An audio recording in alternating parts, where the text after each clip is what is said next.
ஈரானை தனிமைப்படுத்தி வச்சிடலாம், அவங்க தோத்துருவாங்க அப்படின்னு அமெரிக்காவினுடைய அதிபர் டொனால்டு ட்ரம்ப் பிளான் போட்டார். ஆனால் இயற்கை அவருக்கு எதிராக மாறிப்போச்சு. நாட்டோ நாடுகள் எதுவுமே அவர் கூப்பிட்ட உடனே வரலை. இதனால ட்ரம்ப்பு தனிமைப்படுத்தப்பட்டார். இப்போ போரில் தோத்து போயிட்டதா அவரே அனௌன்ஸ்மெண்ட்டு கொடுத்துருக்காரு. விரைவில் ஈரானை விட்டு அமெரிக்க படை வெளியேறும் அப்படிங்கிற ஸ்டேட்மெண்ட்டையும் கொடுத்துருக்காரு. ஐரிஸினுடைய பிஎம் அமெரிக்கா வந்தது எதற்காக? அவர் கொடுத்த அழுத்தத்தின் காரணமாகவும் இந்த முடிவு எடுக்கப்பட்டதா அப்படிங்கிற கொஸ்டின் மார்க். இது மட்டும் இல்லை, ஈரானை சுற்றியும் இஸ்ரேலை சுற்றியும் ஏகப்பட்ட நிகழ்வுகள் அரங்கேறி இருக்கு. டீட்டெயில்டாக பேசுவோமா? வாங்க பார்க்கலாம் உறவுகளே. இது பிரசாத் சிக்னேச்சர். உங்களுடைய தொழில் சம்பந்தமான விளம்பரங்களை நமது சேனலில் ஒளிபரப்ப உங்களுக்கான அருமையான வாய்ப்பு. சென்னையோட மற்றொரு அடையாளம் M1 மொபைல் ஷோரூம். உலகத்தரம் வாய்ந்த மொபைல்களை உள்ளூர் சந்தையில் கம்மியான ரேட்டுக்கு, அதுவும் ஆஃபரோட கொடுக்குறாங்க. வாரண்டியோட கேரண்டியும் கன்ஃபார்ம். எல்லா டைப் ஆஃப் மொபைலும் இங்கே வாங்கலாம். ஆன்லைன்லேயும் இருக்குது, ஆஃப்லைன்லேயும் வாங்கிக்கலாம். தொடர்புக்கு 7305258665 இந்த நம்பருக்கு காண்டாக்ட் பண்ணுங்கள். அமெரிக்காவினுடைய தேசிய பயங்கரவாத எதிர்ப்பு இயக்கத்தினுடைய இயக்குனர் ஜோ ஹண்ட் அப்படிங்கிற நபர், அவர் இப்போது தன்னுடைய பதவியிலிருந்து ராஜினாமா எழுதி கொடுத்துட்டு கிளம்பிட்டார். அதற்கான காரணமாக அவர் சொல்லுவது என்ன அப்படின்னா, ஈரான் மீதான போர் அப்படிங்கிறது தேவையில்லாமல் இஸ்ரேலும் அமெரிக்காவும் சேர்ந்து நடத்திய போர். இதற்கு எந்த விதமான காரணமுமே இல்லை. அப்படி இருக்கும்போது இந்த போரை அவசியம் இல்லாமல் நடத்தியிருக்காங்க. அது மட்டும் கிடையாது, இந்த போரில் என்னுடைய அன்பு மனைவியை நான் இழந்தேன். அதே நேரத்தில் 11 போர்களை சந்தித்திருக்கக்கூடிய முன்னாள் அமெரிக்க வீரர்கள் இந்த போரில் பயன்படுத்தப்பட்டாங்க. ஆனால் அவங்களும் இப்போ தோத்துட்டோம் அப்படிங்கிறத உணர்ந்துட்டாங்க. ட்ரம்ப் மட்டும் இன்னும் உணராமல் இருக்காரு. என்னுடைய ராஜினாமா கடிதம் மூலியமாக அவர் அதை உணர்வார். அது மட்டும் கிடையாது, இஸ்ரேல் இந்த போரில் எங்களை வாலண்டியராக தள்ளினாங்க. அமெரிக்கா ஃபர்ஸ்ட் அப்படிங்கிற அந்த வார்த்தை, மெகா அப்படிங்கிற வார்த்தையும் தோத்து போச்சு. இதை ட்ரம்ப் உணரணும். எக்கோ சாம்பர் அப்படிங்கிற அந்த ஒரு வார்த்தை, எதிரொலி அறை மூலியமாக உங்களுக்கு ஒரு நல்ல செய்தியை பரப்புவது, இது இஸ்ரேல் செய்யக்கூடிய சூழ்ச்சி. இதில் போய் சிக்கிட்டாரு ட்ரம்ப்பு. இதன் காரணமாக தான் அவர் தோற்று போயிட்டாரு அப்படின்னு சொல்கிறாங்க. ட்ரம்ப் 2வது முறையாக பதவியேற்ற பிறகு முழுவதுமாக யூதர்களுடைய கட்டுப்பாட்டில் போயிட்டாரு. இப்போது அவரை காப்பாற்றுறது யார் காப்பாற்றுவா அப்படின்னே தெரியலன்னு ரொம்ப வருத்தப்பட்டு தன்னுடைய ராஜினாமா கடிதத்தில் அவர் பதிவு செஞ்சிருக்கார். கடந்த சில மணி நேரங்களாகவே இஸ்ரேலிய அந்த ஐடிஎஃப் படை இந்த பசித் அப்படின்னு சொல்லப்படக்கூடிய மிக முக்கியமான இடங்களில் அட்டாக் பண்ணிக்கிட்டு இருக்காங்க. தொடர்ச்சியாக ஈரானுடைய சோதனை சாவடிகளை குறிவைத்து அவங்க அட்டாக் பண்ணுறாங்கங்கிற தகவல். ஈரான் சைடு என்ன பண்ணுறாங்கன்னா, இஸ்ரேலுடைய டெல்லவீவ் மட்டுமல்ல, குறிப்பாக தலைவர்கள் வாழக்கூடிய இடங்கள் மட்டுமல்ல, அந்த இடத்தை சுற்றி இருக்கக்கூடிய கட்டடங்கள் எல்லாத்தையும் உடைக்கிறாங்க. காசாவில் எப்படி உடைச்சாங்களோ அதே மாதிரியான ஒரு சுச்சுவேஷனை இஸ்ரேலில் அவங்க ஏற்படுத்திக்கிட்டு இருக்காங்க. வித்தின் 3 days தொடர்ச்சியாக இந்த வார் நடந்தது அப்படின்னா இஸ்ரேல் முழுவதுமாக அழிக்கப்பட்டு விடும். இதை நான் 2வது முறையாக இந்த வார்த்தையை பயன்படுத்துகிறேன். லாரி ஜானி அப்படிங்கிற அந்த முக்கியமான நபர் மரணத்தை தழுவி விட்டார் அப்படிங்கிறது தொடர்பான செய்தி. ஈரானில் அவருக்காக ஒரு ஸ்பெஷல் ப்ரேயர் ஒன்று நடத்தி முடிச்சிருக்காங்க. இதனைத் தொடர்ந்து லாரிஜானியினுடைய மரணத்துக்கு பழி வாங்குவோம் அப்படின்னு தனுஷனுடைய ஆடுகளம் படத்தில் கூட பாடல்களில் ஒரு வார்த்தை வரும். அந்த வார்த்தைகளை எல்லாம் பயன்படுத்தியிருக்காங்க. இது சென்சார் செய்யப்படுமா அப்படின்லாம் தெரியாது. பட் இது நடந்துக்கிட்டு இருக்கக்கூடிய விஷயம். ஈரானுடைய மிலிட்டரி மானிட்டர் இவங்க ட்விட்டரில் ஒரு அக்கௌண்ட் வச்சுருக்காங்க. அந்த அக்கௌண்ட் யாரோடதுன்னு உங்களுக்கே தெரியும், அமெரிக்காவுடையது. ட்விட்டர் அப்படிங்கிற அந்த சமூக ஊடகம் இப்போது அது எலான் மஸ்கால முடக்கப்பட்டிருக்கு அப்படிங்கிற தகவல். இப்போ எந்த விதமான காரணமுமே இல்லாமல் இந்த 2 மில்லியன் சப்ஸ்கிரைபர்கள் வச்சுருக்கக்கூடிய இந்த ஈரான் மிலிட்ரி மானிட்டர் அப்படிங்கிற பேரில் இருக்கக்கூடிய அந்த அக்கௌண்ட்டை ஏன் முடக்கினாங்க அப்படிங்கிற கொஸ்டினை இப்போ கேட்குறாங்க. அப்போ இது கருத்து சுதந்திரத்துக்கு எதிரான ஒரு விஷயம் தானே. எலான் மஸ்க் கருத்து சுதந்திரத்துக்கு ஆதரவாக இருக்கிறார் அப்படின்னு சொல்கிறாங்க. ஆனால் எந்த காரணத்தை வச்சு இப்போ நீங்கள் எதை முடக்குனீங்க அப்படிங்கிற கொஸ்டினை ரைஸ் பண்ணியிருக்காங்க. ஃபெஸ்டிவல் ஆஃப் ஃபயர் இதை கொண்டாடுவதற்கு இப்போது இஸ்ரேல் தயாராகிட்டு இருக்காங்க. இன்னொரு புறம் ஈரானும் இதே மாதிரியான ஒரு திருவிழாவை கொண்டாடுவதற்கு தயாராகிட்டு இருக்காங்க. ரெண்டுமே முன்ன பின்ன வரும்னு சொல்கிறாங்க. இது ரெண்டுமே நெருப்பை அடிப்படையாக கொண்டு நடத்தப்படக்கூடிய திருவிழா. இதற்கு முன்னதாக நெதன்யாகு பேசியிருக்கக்கூடிய வார்த்தைகள், போர் அமைச்சரவையில் தான் இல்லாதது தொடர்பாகவும், 5 விரலுக்கு பதிலாக தனக்கு 6 விரல் இருந்ததாகவும், தொடர்ச்சியாக நான் காஃபி குடிப்பதை கூட விமர்சனம் செய்த உலகிற்கு நான் பதிலளிக்க விரும்புகிறேன் அப்படின்னு சொல்லி அவர் பேசியிருக்கக்கூடிய வார்த்தைகள் ஒவ்வொன்றும் ரொம்ப முக்கியமானது.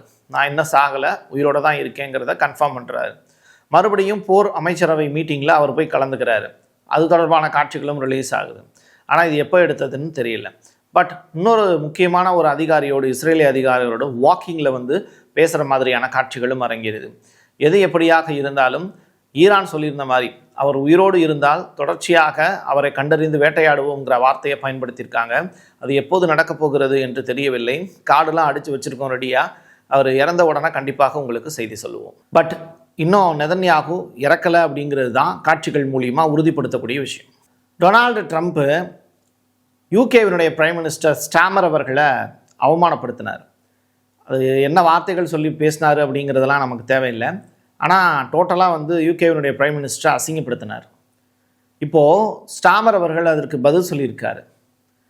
என்ன தான் நீங்கள் குட்டிக்கரணம் போட்டாலும் நாங்கள் இந்த போரில் பங்கேற்க மாட்டோம். அது மட்டும் இல்லை, நேட்டோவில் இருக்கக்கூடிய மற்ற நாடுகளும் இது தொடர்பான அறிவிப்புகளை வெளியிட்டு விட்டன அப்படிங்கிற ஸ்டேட்மெண்ட்டை பயன்படுத்தி முடிக்கிறார். ட்ரம்ப் அவர்கள் தைரியம் இருந்ததுன்னா நீங்கள் தனியாக இந்த போரை நடத்தி கொள்ளலாமே அப்படிங்கிற வார்த்தையையும் பயன்படுத்தியிருக்கார். இவர் இப்படி அடிக்கிறார். இன்னொரு புறம் பிரான்ஸினுடைய அதிபர் இம்மானுவேல் மேக்ரான், இந்த போரில் நாங்கள் 2 வார்ஷிப் வந்து அமெரிக்காவுக்கு ஆதரவாக அனுப்பினோம். ஆனால் அமெரிக்கா சரியான முறையில் இதை போரை வந்து எங்களுக்கு அனௌன்ஸ்மெண்ட் கொடுக்கல. அவங்களா இந்த போரை நடத்துனாங்க, எங்கள்கிட்ட எதுவும் கேட்கவும் இல்லை. அப்படி இருக்கும்போது பிரான்ஸ் மக்கள் கேட்கக்கூடிய கேள்வி, நம்ம எதுக்கு இந்த போரில் பங்கெடுத்துக்கணும் அப்படின்னு கேட்குறாங்க. பிரான்ஸில் ஏகப்பட்ட பாலஸ்தீன ஆதரவாளர்கள் தான் இருக்காங்க. விவசாயிகளுடைய போராட்டமும் பெரிய அளவில் நடந்துகிட்ருக்கு. 2027 எலெக்ஷனும் நடக்க போகுது. இப்படிப்பட்ட நேரத்தில் இந்த முயற்சிங்கிறது தேவையற்றது அப்படின்னு பிரான்ஸினுடைய அதிபர் இம்மானுவேல் மேக்ரான் யோசித்து அனுப்பியிருந்த 2 கப்பலையும் திருப்பி ரிட்டர்ன் வாங்கிட்டார். நாட்டோவில் இருக்கக்கூடிய ஏதாவது ஒரு நாடாவது தனக்கு பின்தொடர்ந்து வரும்னு தான் பிரான்ஸினுடைய அதிபர் நினச்சிருந்தார். பட் யாருமே வரல. அதனால் தான் மட்டுமே போய் அமெரிக்காவோட சேர்ந்து அடி வாங்குறத அவர் விரும்பலை, திரும்பிட்டார். ஜெர்மன் சைட்லேருந்து கொடுத்துருக்கக்கூடிய ரிப்ளை, இது முழுக்க முழுக்க நாங்கள் ஆரம்பித்த போர் அல்ல.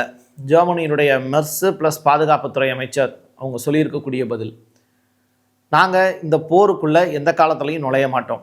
இது அமெரிக்காவும் இஸ்ரேலும் நடத்தக்கூடிய போர், அவங்களுடைய தனிப்பட்ட உரிமை அது அப்படின்னு சொல்லி முடிச்சிட்டாங்க. இப்போது ட்ரம்ப் இரவு நேரத்தில் பேட்டி கொடுக்குறார். முக்கியமான பேட்டி. இந்த பேட்டியில் அவர் சொல்லியிருக்கக்கூடிய விஷயங்கள், நேட்டோ நாடுகளை உதவிக்காக அழைத்தேன், அது உண்மைதான். ஆனால் அவங்க யாருமே எனக்கு உதவி செய்ய வரலை. அவங்க என்னைய தண்டிச்சிட்டதாக நான் நினைக்கிறேன், என்னை தனிமைப்படுத்தி விட்டதாக நினைக்கிறேன். அப்போது நானும் நாட்டோ நாடுகளை ஒதுக்குறது தப்பு இல்லைன்னு நினைக்கிறேன். நாட்டோவை விட்டு அமெரிக்கா வெளியேறுவதற்கான காலம் நெருங்கிவிட்டது. 2வது நான் சொல்கிறேன், நாட்டோவை விட்டு அமெரிக்கா வெளியேறிவிட்டது. சார், இதற்கு நீங்கள் நாடாளுமன்றத்தினுடைய ஒப்புதல்லாம் வாங்கணுமே அப்படின்னு ரிப்போர்ட்டர்ஸ் கொஸ்டின் கேட்குறாங்க. உடனே அதுக்கு பதில் சொல்கிறாரு, இதற்கு நாடாளுமன்றத்தினுடைய அனுமதி தேவையில்லை. நிதி கொடுக்கறது இந்த கவர்மெண்ட்டு, நிதி கொடுக்கறது மக்களால் தேர்ந்தெடுக்கப்பட்ட கவர்மெண்ட்டு. அப்படி இருக்கும்போது நாடாளுமன்றத்திட்ட இதை போய் கேட்கணும்னு அவசியம் இல்லை. நேட்டோங்கிறதே போர் செய்கிறதுக்காக அமைக்கப்பட்ட கூட்டமைப்பு தான். இப்போ அந்த போருக்கே அவங்க வர முடியாதுன்னு சொல்லும்போது, எங்களுக்காக அவங்க வரலைன்னா அவங்களுக்காக நாங்கள் ஏன் உக்ரைன் போரில் இல்லை மற்ற போர்கள் நடக்கணும் அப்படின்னு நினச்சாங்கன்னா இனிமேல் நாங்கள் வரமாட்டோம் அப்படிங்கிற ஸ்டேட்மெண்ட்டை சொல்லியிருக்காங்க. இப்போது யூகேவும் ஃப்ரான்ஸும் ஜெர்மனியும் இட்டாலியும் மிக முக்கியமான முடிவுகள் எடுத்திருக்காங்க. இந்த முடிவுகள் அடுத்து உலகப் போருக்கான ஒரு பெரிய அத்தியாயத்தை தவிர்த்திருக்கு அப்படிங்கிறத நம்மளால் புரிஞ்சுக்க முடியுது. இப்போவாவது இவங்களுடைய அறிவு வேலை செய்தது அப்படின்னு நினச்சி நம்ம சந்தோஷப்படலாம். அயர்லாந்து நாட்டினுடைய பிரதமர் மார்டின் அவர் வந்து டைரெக்டாக அமெரிக்காவுக்கு வந்து ப்ரெஸ் மீட்டில் கலந்துக்கிறார். அப்படி கலந்துக்கும் போது அவர் ஒரு ஸ்டேட்மெண்ட் சொல்கிறார், யூகேவினுடைய பிரதமரை இவ்வளவு தூரம் நீங்கள் அசிங்கப்படுத்தியிருக்கணும் அப்படிங்கிற அவசியம் கிடையாது. அவர் ரொம்ப நேர்மையான மனிதர், அவர்கிட்ட நீங்கள் பேசி சம்மதம் வாங்கியிருக்கலாம். பட் நீங்கள் அவரை சரியான மரியாதைத்துவமான வார்த்தைகளை பயன்படுத்தலை, அதனால தான் அவர் விலகிட்டார் அப்படிங்கிற ஸ்டேட்மெண்ட்டை பத்திரிகையாளர்கள் முன்னாடியே ட்ரம்ப் கிட்ட பேசுகிறார். இது ஒரு புறம். இதே ஐரிஸினுடைய பிரைம் மினிஸ்டர் ஒரு ப்ரெஸ் மீட் முடித்த உடனே அடுத்து ஒரு கான்ஃபரன்ஸ் நடக்குது. அதில் இரவு நேரத்தில் நடக்குது, நம்மளாம் தூங்கிட்டு இருந்தப்போ. அப்போது அவங்க கேட்குறாங்க பத்திரிகையாளர்கள், ஈரான் போர் நடந்துகிட்ருக்குல, அதை பற்றி என்ன நினைக்கிறீங்க அப்படின்னு. ஏராளமான பொதுமக்கள் இங்கே செத்துக்கிட்டு இருக்காங்க, இந்த போர் வந்து தேவையற்றதுன்னு நான் நினைக்கிறேன் அப்படிங்கிற ஸ்டேட்மெண்ட்டை பயன்படுத்துகிறார். இப்போ நாளை பின்ன ட்ரம்ப் வந்து ஈரானை விட்டு நாங்கள் வெளியேறுகிறோம் அப்படிங்கிற ஸ்டேட்மெண்ட்டை அவர் கொடுத்தாருன்னு வச்சுக்கோங்க. இப்போ கூட ப்ரெஸ் மீட்டில் அவர் அதை தான் சொல்லியிருக்கார், நாங்கள் செய்ய வேண்டியதெல்லாம் செஞ்சு முடிச்சிட்டோம், நாங்கள் ஈரானை விட்டு வெளியேறக்கூடிய காலம் நெருங்கி விட்டது அப்படிங்கிற ஸ்டேட்மெண்ட்டு. அப்படின்னா என்ன, அடி வாங்குறதெல்லாம் வாங்கியாச்சு, அடி தாங்க முடியல, அதனால் நாங்கள் வெளியில் வரோம் அப்படின்னு சொல்கிறார். அப்போது ட்ரம்ப் தோத்துட்டாருங்கிறத அவர் ஒத்துக்க மாட்டார். ஆனால் உலகம் டிக்ளேர் பண்ணுது. ஏன்னா நேட்டோ நாடுகள் வரலை, போரில் அமெரிக்காவுக்கான வெற்றி கிடைக்கல, மிடில் ஈஸ்ட் முழுவதும் அடி வாங்கியிருக்காங்கங்கிறத ஒத்துக்கிட்டாங்க. எண்ணெய் உலகம் முழுவதும் ஷார்ட்டேஜ் ஆயிடுச்சு. ஈரான் போர் பற்றிய சம்பவங்கள் ஒட்டுமொத்த கிராமங்களுக்குமே போய் சேர்ந்துருச்சு. அக்டோபர் 7 ஆரம்பித்து ஹமாஸினுடைய போராட்டத்திலிருந்து காசா வரைக்கும் எல்லா விவரங்களும் மக்கள் தேடி தேடி படிக்க ஆரம்பித்து அது தொடர்பான வீடியோக்களையும் அது தொடர்பான செய்திகளையும் பகிர ஆரம்பிச்சிட்டாங்க. இவ்வளவு நிகழ்வு நடந்ததுக்கு பிறகு அது ஈரானுக்கான வெற்றி இல்லை அப்படின்னு ட்ரம்ப் சொன்னார்னா அவரை விட ஒரு பொய்யன் உலகத்தில் வேற யாருமே இல்லை. ஹாஜ் காசிம் அப்படின்னு சொல்லிட்டு புதியதொரு மிசைல் ஒன்றை ஈரான் வெளியிடுறாங்க. இது சுலைமானி அவர்கள் நினைவாக தயாரிக்கப்பட்டிருக்கக்கூடிய ஒரு ஆயுதம். இதை பயன்படுத்தி எதிரிகளை அழிப்போம் அப்படின்னு சூளுரை எடுத்திருக்காங்க ஈரான். இது யாருக்காக அப்படின்னா லாரிஜானி அப்படிங்கிற அந்த நபருக்காக நடத்தக்கூடிய ஒரு போராக இருக்கும் அடுத்ததாக அப்படிங்கிற ஸ்டேட்மெண்ட்டை சொல்லியிருக்காங்க. ஈரானில் போர் தொடுத்துக்கிட்டே இருக்கிறது, தொடர்ச்சியாக தரைப்படையை களமிறக்கலாம் அப்படின்னு யோசிக்கிறது, இதெல்லாம் சரியான நடவடிக்கையா அப்படின்னு ரிப்போர்ட்டர்ஸ் கொஸ்டினை ரைஸ் பண்ணுறதோடு மட்டும் இல்லாமல் வியட்நாம் போர் மாதிரி அமெரிக்காவுக்கு ஒரு பெரிய தோல்வி இதில் ஏற்பட்டுருமோ அப்படின்னு நீங்கள் நினைக்கிறீங்களா அப்படிங்கிற கொஸ்டினையும் கேட்குறாங்க.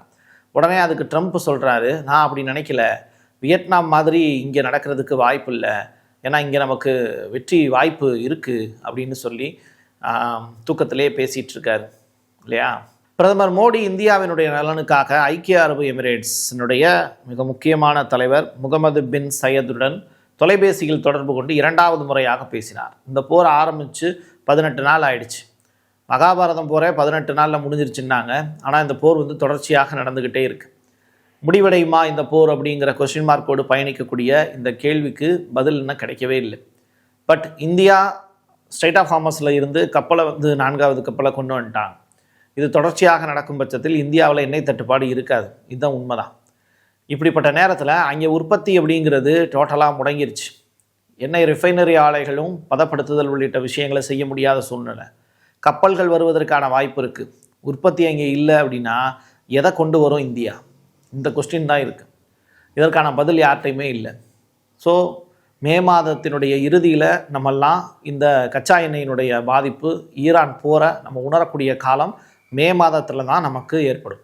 இதைத்தான் நான் படித்து சொல்லிக்கிட்டு இருக்கேன். ஆனால் இதை பெரும்பான்மையான பேர் பார்க்குறதே இல்லை. உண்மையை தேடுறது அப்படிங்கிறது உலகத்தில் ரொம்ப கம்மி தான். எது எப்படியோ என்னுடைய கடமையை நான் செஞ்சுக்கிட்டே இருப்பேன்.